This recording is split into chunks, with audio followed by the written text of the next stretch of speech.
30 jaar terug, nederige begin, tot waar ek betrokke geraak het 10 jaar terug, toe was dit al 'n geleentheid. En ek dink hierdie jaar het hulle net nog een trappie hoër gegaan.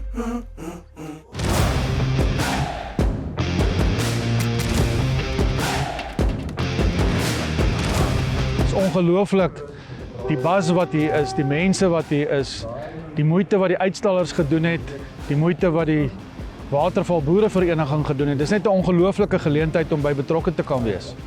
Dit is ook vir ons 'n goeie manier om terug te ploeg in die gemeenskap. Baie van hierdie boere daar skenk die opbrengste aan liefdadigheid in die onmiddellike omgewing en die nood is hoog in die platland. Dit is maklik hierso om te kon verstaan wat is die probleme wat elke dag ons landbouers in die gesig staar.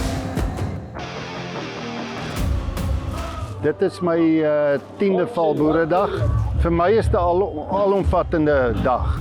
My familie kom saam met my en al my kinders is hierso met die kleinkinders.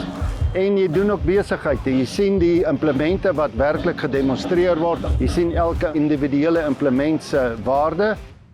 Die demonstrasies van die toerusting is wat Valboeredag laat uitstaan. Bo ander boeredae dat die fisies kan sien waaroor die toerusting gaan en wat die ouens in die mark het.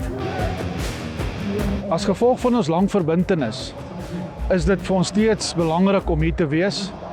Ons sien ons kliënte van heinde en verre, kom almal hier by mekaar. Hulle kom kyk na die demonstrasies, hulle kom kyk na al die ander dinge wat hier is wat uitgestal word. En natuurlik is dit 'n fees. Daar's kunstenaars wat optree. Dis 'n ongelooflike program wat by mekaar gesit word. Iets vir elkeen in die gesin. Ek het baie mooi goed gesien vir jaar, maar ek het nog nie besluit wat ek wil koop nie. Maar dit is 'n moed om hiernatoe te kom en jou besluite te maak hierso. En ek geniet dit verskriklik baie elke jaar. Ek mis die Valboeredag saam met my familie nie en 'n voorreg om hier te wees.